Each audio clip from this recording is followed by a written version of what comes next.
Graça e paz, príncipes e princesas do Senhor. Eu estou aqui com o nosso irmão Alberto. Ele é moçambicano, não é isso? É. E ele vai nos contar como são as tradições aqui em Moçambique com relação a casamento. Você tem quantos anos, Alberto? 26 anos. Isso. Primeiro, graça e paz, Alberto. Amém. Graça e paz a todos os irmãos que estão aí agora vendo esse vídeo. E eu estou aqui para partilhar um pouquinho com vocês como é que funciona aqui as coisas. E pelo visto é bem diferente, né? Como acontecem as coisas aí lá no Brasil. Mas eu estou aqui para poder partilhar um pouquinho com vocês. Amém. Hoje você tem 26 anos. Isso. E você é casado com? Eu sou casado com a Edmília, que é a minha esposa. Tenho uma filhinha que acabou de completar um ano nesse mês aqui, o dia 14. Ela completou um aninho e graças a Deus nós estamos aqui crescendo. Amém. A Zoe é uma menina linda, gente. Vou postar foto dela para vocês depois. Amém. Vou pedir a mamá para deixar a gente postar a fotinha e vamos postar. Conta pra gente, como que vocês se conheceram, como que vocês se enamoraram, como foi o início? Então, no início eu tive um despertar assim por ela e foi muito complicado para mim porque eu estava num momento muito maravilhoso assim, em termos de ter intimidade com Deus, né? Foi bem no momento que eu estava buscando intensamente. Na minha cabeça eu só pensava em buscar. Só pensava em Deus. Em Deus. Naquele momento eu me lembro que eu ainda estava fazendo a escola secundária, ainda estava na escola secundária. Sim. E eu saía da escola, largava a minha pasta, e eu ia para um lugar, né, um deserto. Esse era meu hábito, saía, orar até a noite, voltava. E aí você ficava ali falando com o Senhor. Exatamente. Então, quando eu comecei a ter um despertar por ela. Idade? Eu tinha na época 24 anos. 24 anos, sim. Na época 23 anos. 23 ela anos. frequentava a videira também junto com você? Ela também frequentava junto e inclusive eu era o discipulador dela na época. Então, ela era da sua célula. Exato. Então eu tive um pouquinho de dificuldade de aceitar esse despertamento por ela, porque eu achava que poderia afetar de alguma forma o meu relacionamento com Deus. Entendi. Então, o que aconteceu? Eu acabei 6 meses orando para que Deus tirasse esse sentimento de mim. Sério? Então... Caladinho, sem falar nada com ninguém? Sem falar absolutamente nada com ninguém.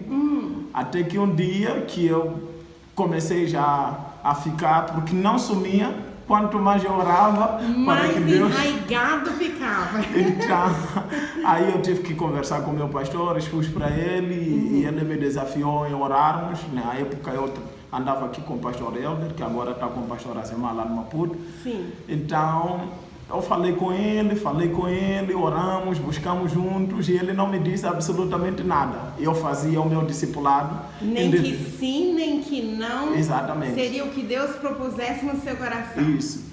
Então eu falava com ele no meu discipulado e a minha esposa era discipulada pela esposa do pastor. Sim. Que também ela tinha sentimentos por mim e eu não sabia, nem ela não sabia. Só os pastores sabiam. Só os pastores sabiam. Só eles sabiam. Então, foi algo assim, de Deus mesmo, né? Então, ao longo do tempo e tudo mais, ele sempre me questionava, então, como é que está essa situação? Eu falei, pastor, eu estou nessa situação até agora, Ainda não tive coragem de chegar. Então, aí eles nos encaminharam, né? Eles nos encaminharam e nós conversamos e passando um tempo... Os pastores fizeram uma conexão. Isso, eles é que fizeram a conexão e depois de um tempinho foi quando nós entramos na corte, né? E eles mesmo anunciaram para a igreja e a igreja esteve a interceder por nós E foi um tempo muito bom, onde nós nos conhecemos, Então, e foi maravilhoso. Aqui vocês praticam a corte? Aqui nós praticamos sim a corte. Ah, sim. Aqui. E a família dela, são de quantos irmãos, os pais, como foi chegar ao pai? Quais são os rituais para você chegar ao pai da noiva e pedir a mão dela? Aqui é muito complicado, pelo que eu entendi, como acontece lá no Brasil. Aqui é muito mais diferente. Geralmente, quando você gosta de alguém, aqui na cidade da Beira, algumas coisinhas mudaram. Já não está tão tradicional como era antes. A modernidade está chegando. Exatamente. Já não é tão, mas muito tempo atrás era muito mais complicado. Assim que você visse alguém, você ia falar com seus pais. E nos distritos acontecia, na época, até hoje acontece, em alguns distritos, onde os pais, logo assim que a criança nascer, uma rapariga, uma bebê nascer, uma Zoe nascer assim, por exemplo, aí já combina com o pai de que a criança, quando estiver com tantas idades, já tem um esposo para ela. Mas e se não houver sentimento? Como resolve? Então, geralmente eles não olham para essa parte, né? O que tem acontecido geralmente é que, mesmo assim, eles, na verdade, acabam fazendo todos os procedimentos. De modo que as crianças acabam se gostando. Exatamente. Todos os procedimentos. Então, se gostar, não gostar, aí vai ser a consequência do futuro. Assim mesmo. Então, geralmente faziam isso. Mas, aqui, assim que você conhecer alguém, então, você precisa de imediato falar com seus pais. Eles vão lá na casa Isso é hoje? Isso. Você tem que falar, você tem que ir lá na casa da noiva.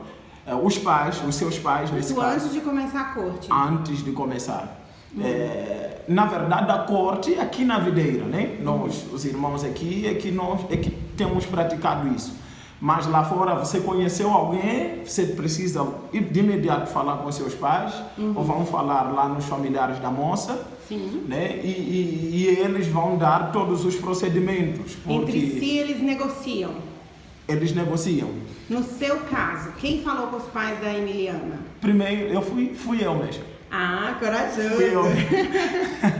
Fui eu mesmo. Ela até dava com um pouquinho de dificuldade, porque ela tem mais irmãos, né? Eles são 6. O pai dela é vivo? O pai não vive e a mãe também não vive. Os irmãos são responsáveis por ela? Exato, e quando são os irmãos é muito mais complicado, porque cada um pensa... Tá, então vamos pincelar um pouquinho a questão dos irmãos. Na falta do pai, como é que fica a questão de autoridade dentro de casa? Para o irmão mais velho. O irmão mais velho. É que assume. E é muito sério isso, né? Muito sério. Entendi. Muito sério. Então, no meu caso, eu fui lá, eu pedi para ela me encaminhar até a eles. Eu fui lá e falei para eles, na verdade, que eu tinha um interesse por ela e que os nossos pastores já sabiam. Eu fui claro com eles e, graças a Deus, não houve confusão nenhuma, porque eu fui transparente com eles e eles, na verdade, me apoiaram muito e eles receberam-me bem e nós fomos claros com eles, claro com os nossos pastores também, e graças a Deus o Senhor interviu. Isso você tinha 24 anos? 24 anos. Você já trabalhava, já tinha renda? Eu trabalhava na época, assim como hoje, né? Eu ainda continuo a trabalhar aqui com o meu pastor, né? Sim, você já era obreiro, né? Ele é obreiro da igreja, gente. Isso. Então... E você exerce a profissão aqui. Ele ajuda o pastor em tudo que o pastor precisa, não é isso? Exatamente. E é remunerado por isso? Isso. Ok. Então, na época eu trabalhava, eu tinha esse trabalho aí. Por que a minha pergunta? Porque eu soube que tem algo chamado dote. O que é o dote? E como que a família da noiva negocia isso com o noivo? Então, geralmente todas as famílias aqui, eles fazem isso. Você já sabe que se você amar alguém e for casar, você tem que ter condições Você tem que de ter oferecer condições, o dote. exatamente, tem que ter condições de arcar com tudo isso, porque quando você chega lá, você apresenta-se, primeiro tem a apresentação. No meu caso, eu fui primeiro sozinho, já para adiantar as coisas, mas eles geralmente pedem que você precisa falar para os seus familiares e eles virem falar conosco. Ou seja, superiores com superiores. Exatamente. Então, nesse dia da apresentação, você tem que preparar todas as coisas necessárias, porque para você apresentar, você tem que ter coisas necessárias que são usadas aqui para a apresentação. Quais são essas coisas? Então, geralmente as famílias, eles pedem as capulanas, né, que é aquela saia, gente, que exato, eu ganhei. Exato, que é o símbolo daqui da África. Isso. Geralmente nós usamos muito a capulana aqui, camisa de capulana, amarão, se é para quem cara criança, as roupas, nós usamos a capulana. E aí você tem que ter capulana para todo mundo? Tem que ter capulana, por exemplo, se na casa existirem, por exemplo, 3 mães, na casa da noiva, por exemplo. Sim. Aí você precisa já pensar. Geralmente eles estipulam, olha não, nós precisamos de tantas capulanas. Elas já fazem um cálculo. Eles te passam uma lista do que você precisa. Exatamente. Então, capulanas para todas as mamás. Isso. E você tem que ter grades de refresco, que é um conjunto de refresco que vem com 24 garrafas. Então, você tem que ter... drinks. Isso. Para os mais tradicionais, eles pedem também a cerveja, que é o álcool. Tá, e além da cerveja, a grade de refresco seria o quê? Um sumo? Pode ser, depende. Geralmente, eles pedem a grade de refresco. Aqui, nós temos a Coca-Cola, né?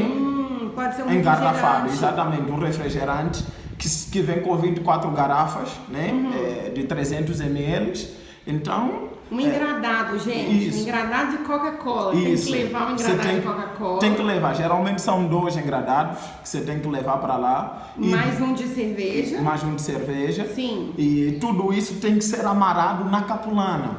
Então você tem que cobrir. É um ritual. Isso. Você tem que ofertar aquilo preparado. Isso. Então Entendi. tudo tem que ser na capulana. E você também tem que levar uma botija de vinho para lá. Uma botija de vinho. Tens que levar uma botija de vinho para lá. E para comer, porque aí tem só o de beber. E para comer?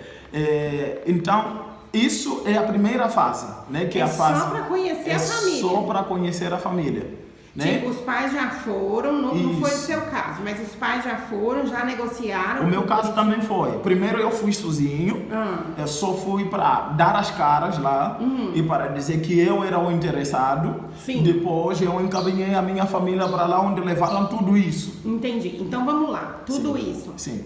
2 engradados de Coca-Cola, um engradado de cerveja enrolado numa capulana, que mais? Então você também tem que andar com um valor consigo, porque quando vocês forem entrar bem na entrada da porta, vocês têm que deixar um determinado valor. Vocês já vão encontrar uma bandejinha preparada para isso. Tem a vasilhinha da oferta. Isso. Bem na entrada da porta. Isso você vai só você, o noivo? Não, os familiares. Os familiares. O noivo não participa. Ele não participa neste dia. Aí você tá fora. Aí tá fora. Ele só vai ficar preocupado para saber se as coisas deram certo lá ou não. E esse valor que coloca nessa caixinha na porta, nessa vasilhinha, ele já é pré-estipulado ou não? Não. Qualquer valor? Não, qualquer valor. Só que ele tem um valor mínimo, né, que é de 100 meticais. 100 meticais? Sim, é o valor mínimo. Um metical, gente, vale R$12. Então, é um valor de 100 meticais. Isso. Que é o valor mínimo da ofertinha da porta. Isso. Então, bem na entrada, os seus familiares vão encontrar já a vasilha e vão colocar lá assim, só para entrarem na casa. Pagar um ingresso. Isso. Quando eles entrarem na casa, antes de dizerem alguma coisa, vão encontrar uma outra bandeja para eles deixarem um valorzinho também de 100 de 100 meticais. Então só aí já foi 200 meticais. 200 meticais. Só para eles entrarem e falarem alguma coisa lá dentro. Ninguém consegue casar para a mulher passar fome, gente, porque tem que ter o dinheiro até para conhecer a família. Então, lá dentro acontece o processo todo, os familiares se apresentam, eles falam do interesse, né, do seu filho para com a filha deles, e eles também apresentam se eles se conhecem e demonstram também se eles estão interessados, sim, em permitir com que a filha relacione-se com... E a filha também não está ali na sala? Não pode participar, exatamente. Tá. Só os pais, é conversa dos grandes. Tá bom. Autogoverno. Exatamente. Então, depois de toda essa conversa, lá dentro eles vão se conhecer e eles, por final, vão, se tudo ocorrer tudo bem, eles vão ter um jantar que geralmente a família da noiva é que prepara para a família do noivo. Alguma coisa elas têm que prepararem, né? Então eles preparam, então no final eles têm um jantar e depois eles acabam saindo de lá. Pois é, mas antes ali, nesse jantar, já negocia o dote ou não? Já, eles quando forem a sair de lá, eles vão receber a lista. A lista que vem com todos os requisitos necessários para eles, no dia do lobolo, deixarem todos aqueles requisitos. Lobolo? O lobolo, na verdade, é um ritual que é feito aqui para você ter a esposa, casar. É o casamento cultural. Cultural, isso, é um casamento tradicional, né? Lobolo. Lobolo, sim. Lobolo. Então, bem no final do jantar, eles recebem a lista e eles vão para casa com a lista. E já sai com a data marcada? Já sai, não saem com a data marcada. Então, vocês vão se organizar. E depois assim que vocês se organizarem, vão antecipar semanas antes, olha, nós já estamos prontos para podermos vir lá e lobolar a vossa filha.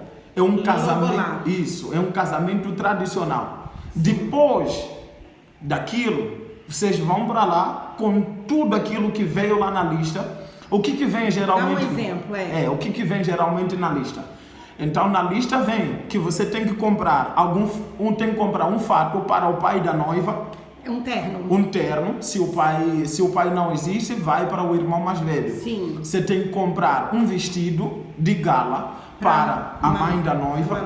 E você tem que levar de novo as grades, porque é como se fosse uma tradição. Sim, entendeu? Sim. Então você tem que levar de novo a grade. Mais 2 engradados de Coca-Cola, mais 1 engradado de cerveja, enrolado na capulana do mesmo jeito. Exatamente. Exatamente. E mais? você tem que levar, lá vem um valor. A pastora me disse de uma bengala. Sim. Também leva a bengala, um cajado, tem que levar um chapéu para o pai da noiva. O cajado é para o pai também? Sim. Então tem que levar. E aí você tem que comprar uma mala e colocar algumas roupas novas para a esposa. Porque quando a esposa for a sair de casa, ela não leva nada de lá. Ela só leva o que você deu na mala? O que eu dei na mala. Que legal, gente. Exatamente. Então todas as coisas ficaram para trás. Aí ela só enxoval, digamos assim, pessoal, só roupas para ela ou roupa de cama, essas coisas? Exatamente. Tudo na mala? Tudo na mala. Então você compra, você já tem que comprar já o perfume, já tem que comprar e já o perfume, viu, maridos brasileiros? Olha só, tem que dar para as esposas. Então você tem que comprar tudo e colocar já lá e tem um valor que geralmente varia de família a família, que eles estipulam para que você pague, para que assim você case. E aqui, como você chama esse valor aqui? Nós chamamos do valor do lobolo.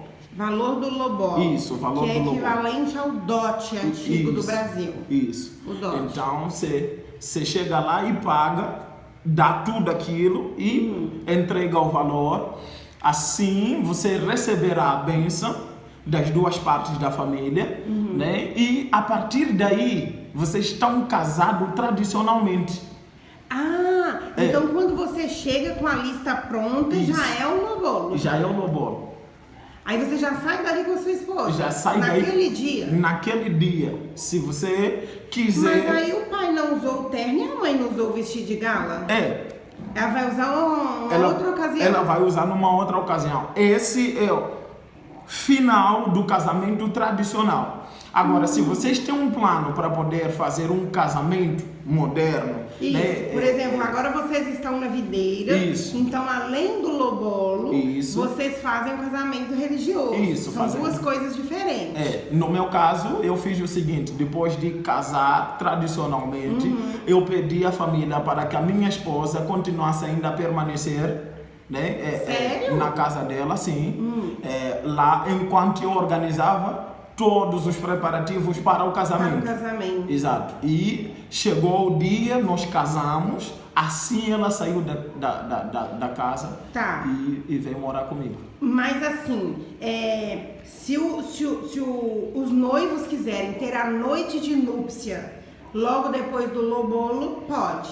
Pode. Pode. O que geralmente aqui não acontece. Não. Acontece mais quando se trata de casamentos modernos, assim, casamentos religiosos, Entendi. onde você vai casar no civil. O que geralmente acontece é que o jeito mais tradicional é que você chegou, pagou todo o lobolo e naquele dia mesmo, se o noivo preferir deixar ela mais um dia lá, para ela poder se despedir e tudo mais dos familiares, vem pegar ela no dia seguinte. Ou pelo contrário, ele pega ela no mesmo dia e assim vão para casa. Já formar família. E já estão casados tradicionalmente. Entendi. Para um lado não tem problema nenhum, para outro lado também não tem problema nenhum. Entendi. E quanto tempo levou entre os pastores fazerem a conexão entre vocês dois e o lobolo? Geralmente aqui é um período de 6 meses, mas eu levei um ano. Você levou um ano. Eu levei um ano. Preparando melhor as coisas, né? Isso, levei um ano. Você já está casada há quantos anos? Eu já tô casado, vou completar 2 anos. 2 anos e tem a Zoe de qual idade? De 1 ano. De 1 ano. Recomenda o casamento? Recomendo. Recomenda a corte? Eu recomendo. O que você pode falar da corte para o pessoal do Brasil? Vale a pena fazer a corte? Vale a pena. É a melhor coisa que nós precisamos, na verdade, fazer, né? Porque é a melhor coisa nós nos guardarmos, é a melhor coisa nós fazermos tudo no momento certo e é uma grande bênção quando nós fazemos tudo na luz, né? Amém. É uma grande bênção. Amém. Mano, eu quero te agradecer demais. A gente falou aqui 22 minutos, que foi assim um presente para mim, creio que para todos os meus amigos e irmãos aqui do Brasil. Aprendi muito com você, viu? Amém. Deus abençoe. Espero que os outros também sintam-se abençoados, né, por conhecer um pouquinho da nossa forma aqui de ser, de estar Amém. E que Deus continue abençoando vocês de uma forma tremenda do outro lado. Amém. Glória a Deus. E hoje eles são obreiros da videira aqui em Beira. Eles tomam conta da igreja aqui na Manga, no prédio da cidade da Manga. Amém. Ou do bairro Manga, né? Sim. Ele, a esposa e a filhinha, gente. Uma igreja linda que vocês vão conhecer no domingo. Aleluia. Amém? Glória a Deus. Muito obrigada. Jesus abençoe. Deus abençoe vocês.